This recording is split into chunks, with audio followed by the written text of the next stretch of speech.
Today we're going to be doing something a little different on the channel. In fact, this is so different from what I usually do that I'm kind of struggling to make an intro, so to cut to the chase, I got one of the SpaceKing Psycho Warrior vinyls, and I'll be painting them up using my own homebrew Psycho Warrior Legion scheme.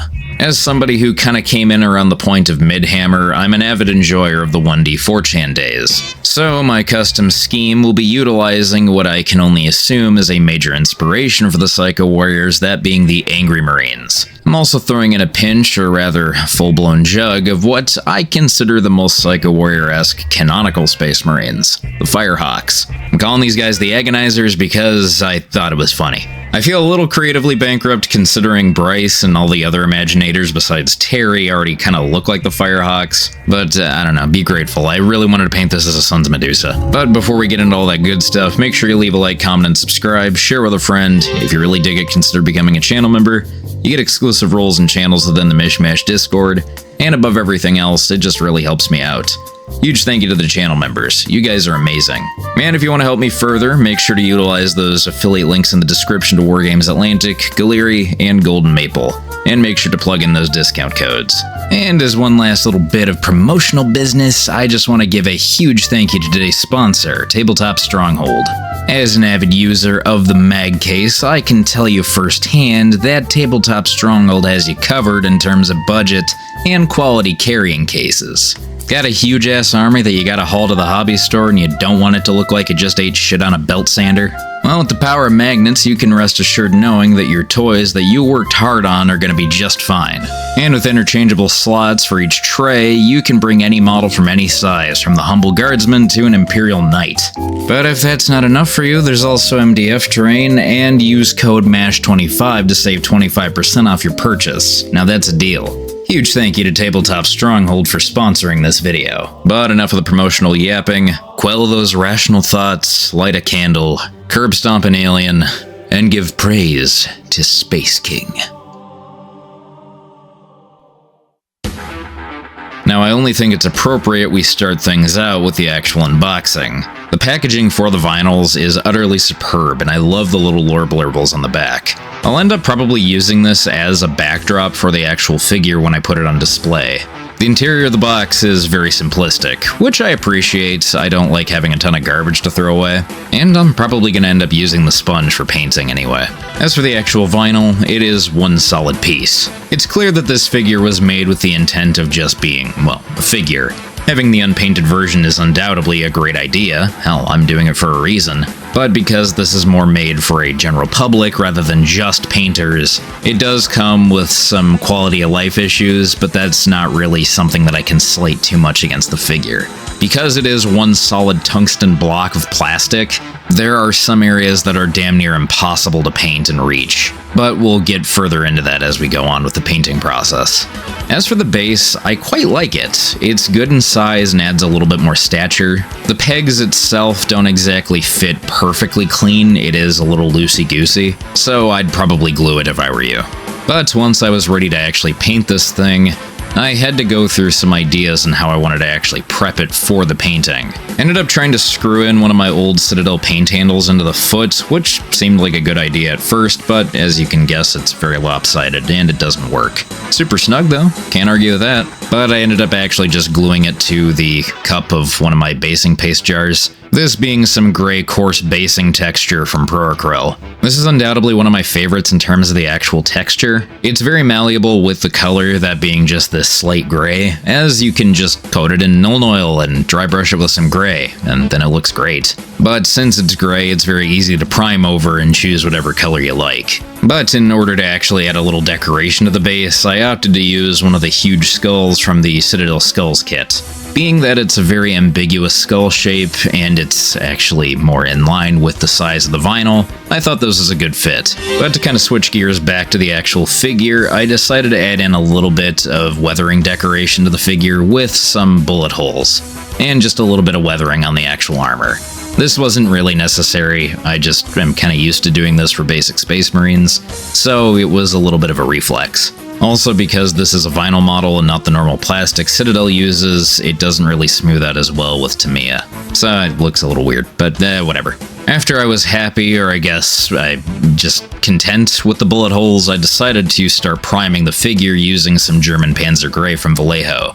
I found vinyl to be a very weird surface to paint on, as I've never actually painted a vinyl figure before, so having this not go on as smoothly as it would with plastic was definitely a little off-putting at first. But I'm used to painting metal models and resin, so it was maybe a minor inconvenience at best. Once the first round of priming was done, I'd spray over the model using a ghost gray color, and I would dry brush on lightly using some bold titanium white. This gave just a little bit of an undercoat, as I'll be spraying over the entire model using some Magma Droth Flame. If you're familiar with my content, you'll know that I love orange Space Marines. So yet another reason why this guy looks like a Firehawk is because I'm used to painting orange. Though since this figure is so big, I ended up straying away just a little bit from my usual recipe. I'll admit I'm getting a little lazy with this scheme, as I didn't think that highlights would be nearly as important as it would be on a smaller figure. Which I'm kinda right on, but we'll get to that when we get to that.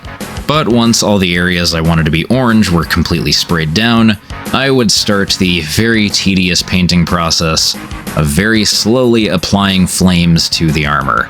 This took a very, very long time, as this is 1000% free-handed. However, to save myself a little bit of pain, I ended up making a nice mixture using some warm yellow from Proacryl and a little bit of Sahara yellow from AK Interactive. The Sahara yellow is really what does the main work for this paint job, as it is a far thicker color than the typical warm yellow. It ends up kind of emulating Averland Sunset, which I don't currently have, but with that little touch of the warm yellow, it ends up being a nice warm American cheese yellow. This allows for better flow for the freehand, as having way too thin a paint for freehanding is a nightmare. But after quite a long time of actually freehanding all these flames, I was quite happy with the actual boots. There's definitely some parts that feel a little tedious and don't look great, but I found that using just a little bit of the base tone, that being the white, and painting over using Magma Droth Flame would easily clean up these details. The hardest part for painting larger flames is finding the flow, as sometimes when you're painting a curved surface it can feel a little awkward. But once I was content with the flames and the boots, I then switched gears to a somehow way more annoying painting process. This being the rubber joints on the Psycho Warrior. Like I stated previously, this model is big and cumbersome. Some areas are difficult to reach, and they're not just details you can't see. Sure, if it's on display on a top shelf maybe, but if I'm looking directly down, some of these rubber areas are just very blatantly not painted. And as a result, I ended up scuffing up some of the paint job on the orange parts, which was very annoying. It's not impossible to patch up, but like I said, it's annoying. And it takes away from something that I could be doing that's way more fun. But what are you gonna do? Once those areas were for the most part painted up, I then switched gears back to the pauldrons, or the orbs, or whatever you want to call them. And I would paint these using the same yellow mixture. This was actually kind of fun. The pauldrons were actually the most stressful part of the paint job overall, but the beginning stage was really nice. I can also say the same for the helmet. Maybe not the agonizing part and stressful part, but it was definitely fun to base coat. For this, I ended up using a mixture of black, rubber black, and tenebrous gray. This was in an effort to get a grayish black color that was more or less on the cooler side, something nice to contrast with the orange and yellow. I also ended up using the same color to paint the vents of the Psycho Warrior, which, even though I was a little stressed about, was not bad at all. I also ended up painting the tubes underneath the power pack, but I also kind of realized during this process that I kind of preferred the Psycho Warrior power packs over the Space Marine ones. Not even necessarily in terms of design, I just find them a lot nicer to paint. I love nice big angles for me to paint. But once the helmet and all the vent details were completely painted in, I began painting the other flames on the pauldrons. This was stressful more than anything else. It wasn't even bad, it wasn't even difficult to paint because I am just layering Magma Droth Flame over yellow, which really only takes a couple of coats to get a great opaque finish. But I didn't want to spill anything on the yellow, and thankfully the only times I actually did were low enough that I could just paint over using more flames. Plus, going from freehanding yellow, which is not a very nicely flowing color, to a contrast color that only takes a couple of coats to get an opaque finish, It's truly night and day. Hell, it was so much fun to actually paint this that I savored the other one and I didn't really film it. I also ended up not being able to film much of the knee pad. Like I showed previously with my little custom homebrew design thing, I ended up giving this guy a checker pattern, but because this model is so gargantuan, I didn't realize I wasn't recording it. So this was something that took quite a lot of time, and I ended up not getting it on screen at all. I filmed the process, I just didn't get it in frame. Which is a shame because these are actually the easiest checkers I've ever done, even though they're not really the best I've ever done either. It's easier when they're bigger. However, I did get one painting process on frame that was freehand, and that was the helmet stripe. For this, I ended up using Witching Hour Blue from Two Thin Coats. And this was nothing super fancy. I do have to give credit to my good friend Brass, as it does bring a little bit of extra cool color to the overall model. And sure, I could have probably used some tape to make it a little bit more clean, I guess, but I think it looks fine on its own. And with a nice little additional sponging of the paint mixture for the black over the blue stripe, it looks way more natural, and as a result, I don't have to be as neat. I also ended up painting the teeth using a slate gray, and this was actually really annoying. It took multiple coats, but it looks aight, nothing super special. However, I did get more detail-oriented with the eyes, as they're kind of a key feature of the Psycho Warriors. I ended up base coating this using a simple black, and I would start to slowly build up the red colors using burnt red all the way to a fiery orange in the deeper recesses of the eye, similarly to how a lot of Space Marine lenses end up looking. It's a little tedious, but it's nothing super backbreaking. And once I added in a little bit more black to really limit the amount of red to make it look a little bit more sharp and intimidating, I was quite happy with how it shaped up. I was a little worried this would look weird on a Psycho Warrior, but I think it fits perfectly. And with the dot of white, it's pretty seamless. However, at this point, I decided to switch gears back to the orange armor. This time using a nice glaze of some orange flare and just a little bit of orange red from Pro-Acryl. This was to give a little bit of a cartoony highlight to the overall armor. It's very vibrant, but I'll be toning everything down later on. Now, I will admit I kinda wish I kept this very vibrant looking color scheme, just to keep it more in line with the actual show, but I wanted to go with something a little bit more gritty. We'll get to that though. There's still plenty more that I need to do for the armor right now. I then begin glazing a nice little bit of Magmadroth Flame, 1-to-1 with a glaze medium from Vallejo. This just ties in the sharper highlights together, though I don't think this is entirely necessary. I also ended up painting the Psycho Blaster using some Tenebrous Gray 1-to-1 with a little bit of rubber black. One disadvantage I have for filming this is it doesn't look as apparent on film as it does in person, but it is almost a 1-to-1 to the weird kind of purplish gray they end up using for the blasters.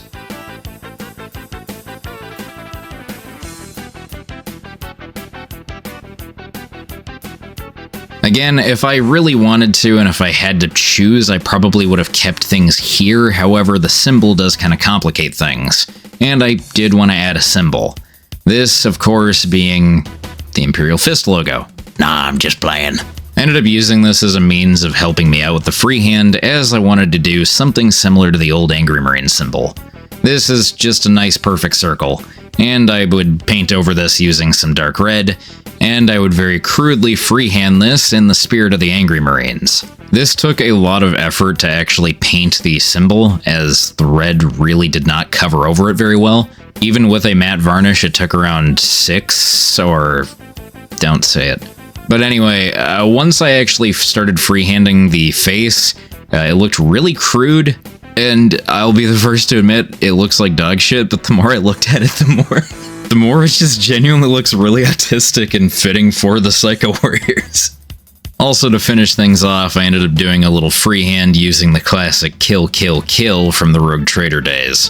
Felt befitting. I probably should have added on a nice tally mark, but I was happy with the overall paint job. Now switching back to the actual base, I ended up painting the skull using a little bit of pallid bone from Army Painter, and since I ended up base coating both the skull and the actual granite using some ivory colors, I just used a little Administratum Gray. This seems appropriate. It's a very simplistic battleground look.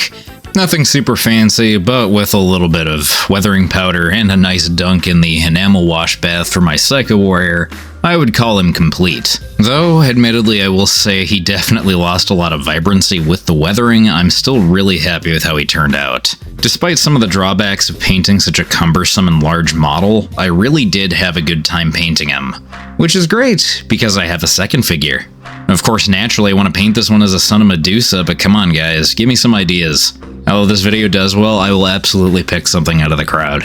But all in all, for something that was just a fun little larf, it was really cool to paint this, and I'd love to see more from SpaceKing. Now, I probably could have done something similar to this with the smorgasbord of STL files for the actual characters, but I wanted to do something that was official. Like I said, I'm all for doing something a little bit more wacky with the second figure. But I've definitely been flapping my beak enough for one video. So if you enjoyed it, make sure to leave a like, comment, and subscribe, share with a friend, and remember to mishmash, kitbash, and paint some fantastic miniatures.